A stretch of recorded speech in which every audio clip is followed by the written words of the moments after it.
All right, what's going on? Today, I am going to kind of elaborate, I think, on what I'm thinking of playing for the next week, maybe two, maybe even the rest of the month, depending on how this goes. So, I have been constructing a little bit of a document where I keep track of whatever it is that I'm going to be looking at. So, I'll go through that list one by one and see what my verdict is for each one. So let's start looking at the spy.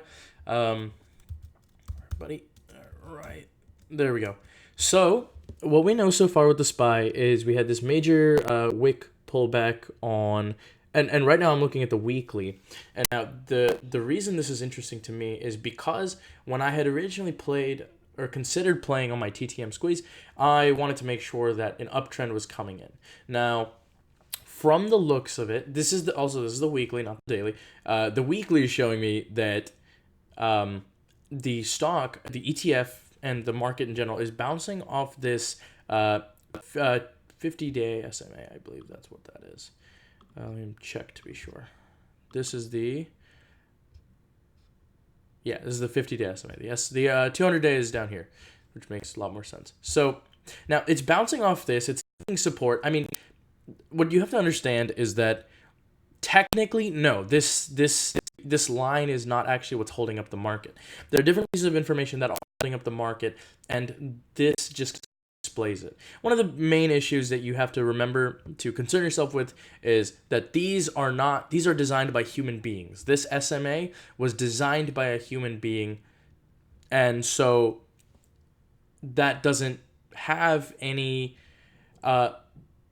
let me word this properly. It doesn't necessarily mean anything, but this does give us a little bit of a heads up to say, okay, hey, this is where it looks like a lot of people might be taking in support, regardless of whether or not this line holds up the future of like the world like that. It really doesn't, but it's still there. It's an indicator. It's designed to kind of show what the average is over the course of however long. This one was set to 50 days. So over 50 days is what this shows.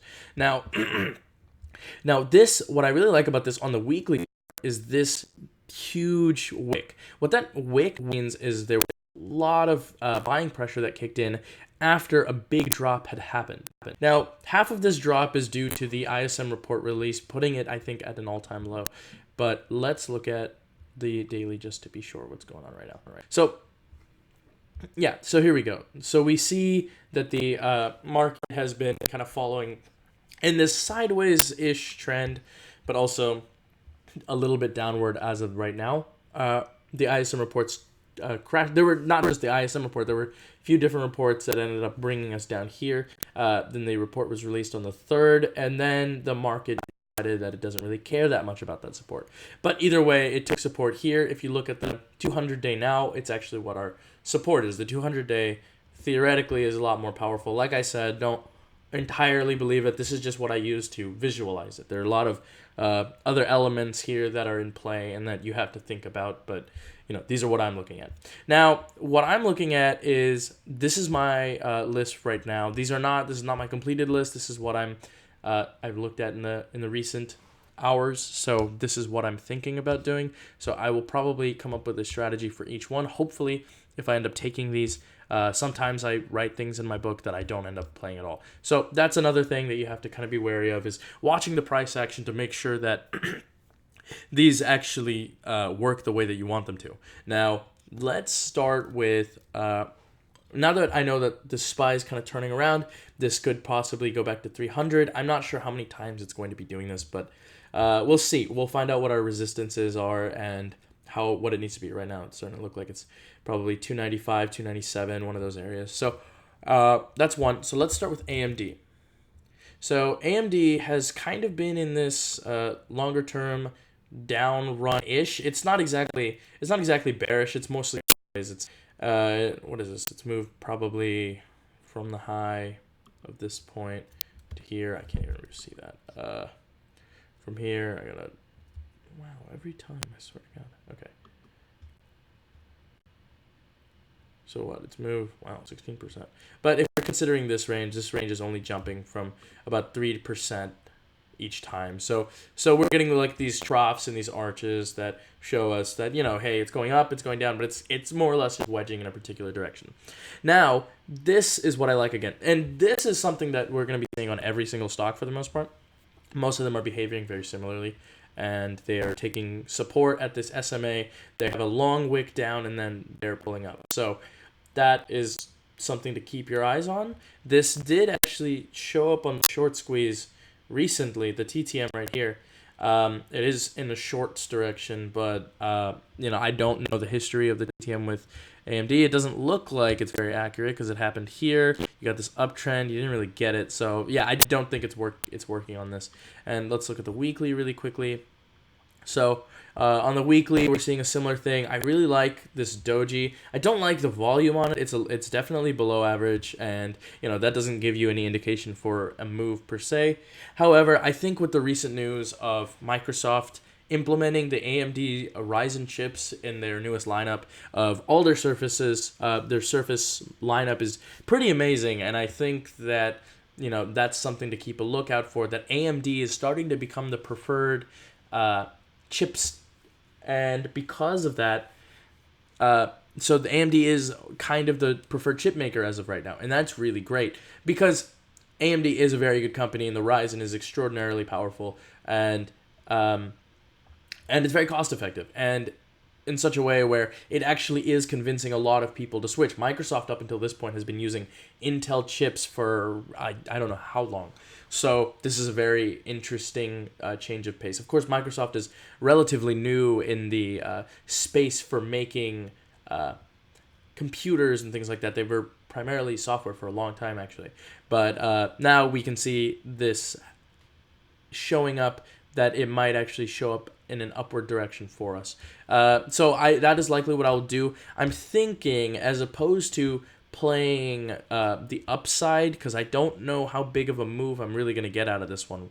I think as opposed to playing the upside, what I'll probably end up doing instead is I'll sell premium on the put side, which means I will, and I won't do that naked. I'll probably do that a credit spread on that. So I will sell a credit spread on the put side so that it will, it'll go. If it goes up, then I'll make money, and if it goes down, then I'll lose money. So that's what I'll have to watch out for. I don't want it crossing this area, but I think this is a pretty good play for this week. The weekly sets it up really nicely, so as long as it doesn't start breaking down, below this 28 level, I think it's a good move, and I think I can probably set that up early this week. Hopefully, just carry it for the week, maybe 2. It's not wise to buy spreads that expire in a single week because it could fall in the money. If it does, then you owe whatever collateral you're in. So I don't really want to take that big of a risk because I'm obviously taking some very small accounts and I'm going to try to grow them up pretty large. So that's something to keep an eye on, though. Secondly, let's look at Amazon. And Amazon I really like right now, and I'll show you why. So on the weekly, we get a similar thing. We get this doji, but it actually did end up crossing below the SMA. But the TTM still kind of looks good for me. I'm a little bit hell-bent on it because I've never actually fully gotten a chance, because it doesn't happen very often, to test it. So now, if it does begin some large run-up, these options, man, Amazon has incredible options that move like thousands of percent to you, because the delta on those are incredibly high. So and the not the delta, is it yeah, it is the delta. The delta on those, which is an option Greek, which if you're trading options you should know about. The delta on these are really good because as for every dollar it goes up, and Amazon moves in dollars because it's $1,000 stock. For every dollar it goes up, it increases the amount that it goes up by, which is what makes options so powerful, is that they become not exponential, but they build upon each other in not an exponential way, but a compounding way, which makes it very, very, very valuable, even if you're in too late. Even if it begins an uptrend where it's going all the way back to 2000, even if you enter right here, you can make a ridiculous amount of money just from that move. Even if you miss the first $300, not 300, that would be directly to 2,000. The first $100, $200, and then you ride the last $100 wave. Oh my goodness, that would move very, very strongly in your favor, assuming that there's some good implied volatility there. And so that's another thing to pay attention to is the IV of all these things. I mean, let's take a look at it. I don't think I have the IV on here, do I? I mean, I have the net change and things like that, but let's take a look at the implied volatility on these. Of course, anything in the money is 0. There we go. Okay, so actually that's actually really interesting is that these calls have a higher implied volatility, and the closer you get in the money, the higher they get. So I'll worry about these, I think, a little bit later. Right now I'm just setting up the plays anyway, so I'll figure out the specifics of which things I want to get into a little bit later. Now, so Amazon is still that way. I'm not thinking about, this is the hourly chart actually that shows back, I think, 20 days. I like the 15-minute chart. It shows me, I think, pretty directly. This is very obviously how the market is moving. If the market continues this direction, then you have quite a bit of room to go. I can't believe he hit 1,600. Yeah, so that's one. I think this is going to be, instead of playing this intraday, I'm going to just buy a single weekly call and it'll be a bit of a gamble maybe, but I'll buy it for maybe $1,780 or 1,780 strike. It'll probably cost me about $300-$400, and we'll see, because if it gets in the money, then it'll be worth over about $1,400 if it's this week. If it's this week, it might be a little bit less, depending on when it gets there. But Amazon has the ability to move 100 points a day, so that is what I'm counting on. At one point, we're getting kind of a building volume on this. We did get less than before on here, but that also is because of these EMAs. So we'll see how this behavior is. We did have a fairly low volume in the market last on Friday, so that is something to pay attention to as well. So that is something I have in mind, though. I think the TTM will show us this type of move. I hope. Actually, I'm just hopeful about it, but I won't bank on it. Next. Okay, so when I wrote here, day trades maybe, I'm basically saying that I might trade some of these intraday. Maybe. It's not always wise to do that because, you can lose a lot of money on intraday scalping. I have a lot of these. That's actually because this is probably one of the only ones that I would end up trading intraday. And the reason was because it bounces very well off these price levels. So we had a 52, we tanked all the way down to 48. I was very bullish on this stock some time ago when it was like $43. This was only a couple of weeks ago. Maybe not. It was a little bit earlier in August, I believe. But it broke above these levels, bounced up. It's just taking off. Now, this technically isn't right in the sense that, should the news about AMD's Ryzen be taken negatively? Yeah, I think that it would. You would imagine that it would be taken negatively because they're not being used by Microsoft. But Microsoft also isn't the biggest computer maker. It's starting to be, though, and that's another thing that you want to pay attention to. They're holding up their competition to Apple, and that they are a very worthy competition because it's a massive company. So keep that in mind. We had a gap fill on this day because it kind of came down really hard, and then it filled that up pretty quickly. It closed above at 40. It's at 51 at the moment. I think the futures just opened about an hour ago, so I'll take a look at those in a second. But we're breaking above, so if it holds above 51, I think I could trade this intraday to maybe 51.30, sell it off there, maybe even higher. But then, I don't rely on it to come back down because of, the volatility on this. Some of these other stocks are extremely volatile, and that's something that you want to look at. I think NVIDIA was one of those. So if we look at NVIDIA, NVIDIA is kind of all over the place, right? So if you look at the daily charts, you barely can look at the daily charts on this, but bear with me here. So we're kind of jumping around. We're sideways. We've hit the ceiling, which concerns me a bit. I actually do think that it could be a top for this stock right now, and it could be coming back down. I believe that it could definitely come back down to this SMA. This SMA will increase though, so I believe that by the time that it comes around, it might be up here. I'm not sure exactly, but the stock is a bit volatile. We do have this doji thing going on. It's whenever you see this is not.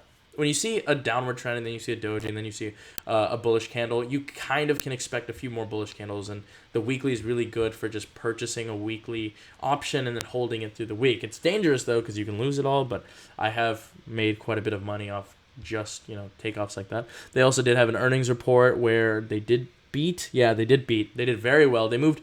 That wasn't recent. That was actually quite a bit ago. They did move quite a bit. They moved 4% this day. So I might actually be considering instead taking a credit spread on the calls because I don't know how much higher it can go right now. So there are certain price levels where I know this thing isn't able to beat right now. And I think I'd be sitting around 189, 188 even is where I'm thinking. I want to put it where all the resistances are. So you can look at those areas right here, 183. That's quite a bit to go. I'm not going to find anything that expensive that would decay fast enough for me to justify that because it would just top capital. I don't know if it would necessarily be worth it, but it could be. So I'll have to take a look at those. Maybe if we'll get lucky. These calls are actually quite expensive right now, which is really a good sign because of how these move. This 4% move was pretty ridiculous, and this probably squeezed the calls out a bit, which I don't like, but. This move right here would have been actually a great day to buy a call for 185. Take it out in the money. It would hit in the money. You could buy a second one, average it down, and then boom, crashes. You're gonna get quite a bit out of that. So these are really good types of moves for selling premium. Yeah. Additionally, I think I wrote Disney. I don't know what I wrote it for, but let's see. So Disney, I think Disney was coming down. I think that was my thing for it. Yeah, Disney's been a bit on a downtrend, and then it took actually a doji here, and then it started taking support. We're getting some building-ish volume, not really. I think I wanted to sell premium on this. It had moved down quite a bit over the last week because I looked at this on the weekly and it looked pretty great. This channel and this candle right here, just kind of hard to tell obviously behind all these lines, but it's pulling support here, and so I think it could definitely hold. So I would probably place my put at 130, sell it there, and ride that wave downward. So you'd want that to decay. I want to sell whatever is going to be wrong. So that's what I'm going for. Now, Microsoft, obviously, I think I have the news. Did I look at that yet?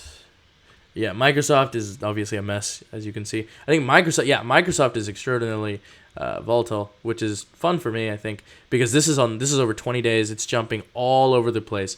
For things like these, the premium is crazy on both sides. You could actually sell both sides of the premium for these types of positions and make quite a bit. So you could do it twice, actually. You could, if you pick a point right here and you pick a point right here, you could sell premium on those, and then you could buy a call in the middle. That's actually called an iron condor. That is a strategy that people use. I'm going to likely do that because of the volatility on this. Additionally, it's moving within these lines actually fairly well. It moves between these levels very well, so I think I might play it according to those lines. So as it hits this 138, I'll probably short it down to 137. Maybe. I mean, if that works. So that's one more, and then Roku. So Roku, let's take a look at that, boy. So Roku is fun. Roku had come down so much. This is the weekly, for the record. Weekly, it had come down, like, I think this is 48% or something like that. It was pretty ridiculous. I'll check for sure because I don't want to be wrong about these numbers. I don't like it, of course. It had moved 43% over the course of these. This is like 20 days, I think. This is several weeks. Not 20 days. Oh, yeah, 20 days. What do you know? This is about 20 days, and so that's really good. I think I'd sell premium from the put side because I don't think once a stock moves like a ridiculous amount like this, it usually kind of halts and doesn't move in a similar way for a while. It's got a lot of support here. I'd build a premium right here, sell that for a week, put in a shit ton of money. You could probably make a lot out of that. And those are you'd get 100% of your investment back on those, and those are really good. That's probably what I would do with Roku, actually. And then MU is, I think, the last one I want to go over. So MU, let's see what's going on. So MU recently had a earnings report, and it was, I think, on the 3rd, I want to say. No, sorry. It was in September 26th. They had beaten earnings. No, they didn't. They did not beat earnings, and so they actually tanked from it. But I think the guidance was decent, so they ended up recovering, but the initial impact was not great. And so now as these earnings come in, you want to pay attention. If there are earnings coming up, which there are quite a few, I think this week, you want to pay attention to those, see how they react. If they're the things that can hold up the market. So I would imagine that some of these earnings would actually be pretty good. And, I know that's a kind of a weird thing to say, but a lot of this stuff is actually non-coincidental, and it's very kind of crazy how this stuff holds out. I think also, actually, I forgot to mention, how BABA had come down extremely strongly from the China deciding to delist, or not China, the U.S. had threatened to delist stocks. That came kind of out of nowhere. That was debunked, but it comes down really far, and then it took support. So I think you could probably take sell puts here or sell premium here, credit spreads for the puts here at like 167, even 170. I imagine this trend might keep going, and then maybe even buy calls and ride the wave up, so you can take it from both sides. That would be pretty effective. So if you know for sure that it's going up, so that's what you want to watch. So the volume isn't exactly what's showing me that. This volume here was massive. This volume at this turnaround candle was not really above average, so I'm not hugely confident in it. I need to see kind of more volume tomorrow on this stock to break over this SMA. Otherwise, you're coming back down, and then at that point, that's a great time to buy the credit spreads and then sell them upward, because they'll gain some profits. It'll cost more to start, but then it'll come back down, so you'll get more credit for those. And I think that's it for now. I mean, we are in October, which is always a really fun time to just look at Starbucks, because I don't know why. I had a friend who came from Japan, and he was telling me about, why don't you just, because he didn't really know much about stocks at the time. He knew some for sure, but he didn't know a whole lot. And so he was like, this was in 2018. He was like, hey, why don't you just buy Starbucks? Isn't it like white girl season? And I thought that was hilarious, and he ended up being right. It did spike up quite a bit, but that was also the first time I made like a series of 10xers on Netflix. So, that goes to show you stuff works out for sure if you can smarten up. I want to also take a look at, what was it? There's another stock that I wanted to look at. CAT. Yeah, CAT has been moving kind of ridiculously in these daily levels. So I don't know. You could probably trade these ranges. It's kind of a channel right now. You could draw this. You could draw a channel here, draw a channel here. We're getting lower and lower lows, lower highs. So it is a downward channel, and it's pretty good. CAT works in channels a lot, and it's kind of annoying. I don't really like it, but that's whatever. It's, my opinion doesn't really matter when it comes to these things. And then UAL has been something. I mean, this is the weirdest crap to ever see. You're getting these ridiculous valleys and troughs all over the place. So you can probably play this too. I mean, it looks like it's taking support. So why not just buy a 90 call, So do that. There you go. Don't obviously listen to anything I say. That's a disclaimer. Anything I say is not to be construed as financial advice. I'm just speaking my mind. These are my opinions. Take them as you will, but do not take them as financial advice where I would be liable, because I'm not. But this support, this buying pressure, I love this. UAL is a pretty easy play. UAL moves in whatever ways, and it's pretty fun. These options are always really good. I do like them. So yeah, that's definitely something worth looking at. So I think that is my watch list for the week, and I will come up with some better ones, I think, as the week goes on, or maybe I'll record while I trade or something like that.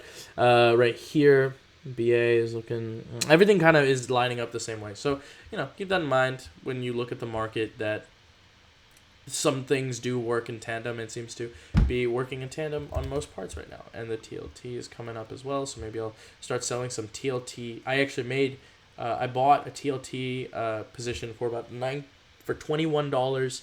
I bought a credit spread for $21 on Thursday, and I sold the credit spread. I apologize. I sold the credit spread on Thursday, and then I bought it for $20, and I really wanted to purchase a lot more. I wanted to purchase like, 10, 20 more because, why not? It's because it cost me 20, so 10. It would have, and it made 100% back. It completely expired out of the money. I made all the money on that range, and it was beautiful. It was a great play, and I should take more of these because TLT is definitely showing us something interesting. But this is more of a, what do you call it, longer out of the market play. It's not exactly a technical play. So, keeping an eye on this is pretty important. So make sure you do that. If you guys have anything that you think I should watch, post it in the comments. I'll take a look at it. Yeah. So, all right. Maybe I should look at Beyond too, because Beyond's a mover. Beyond has been flat in this area for some time now, right? It's been just kind of sideways. That's fun. Look at this volatility. It's insane. You play both sides, you'll make a ton on both sides. If you sell a call credit spread here and then sell a put credit spread here, you can make so much off these changes. It's insane. Like you can get like 80% off this. I mean, and if you buy a regular call, maybe you'll make, I don't know, you could make 1,000%, but it just depends because some of these are guaranteed when you buy naked. When you don't, they have different effects. So keeping an eye on those is pretty important. Now, I think that's all I have for today. Thank you for watching. Yeah, see you next time.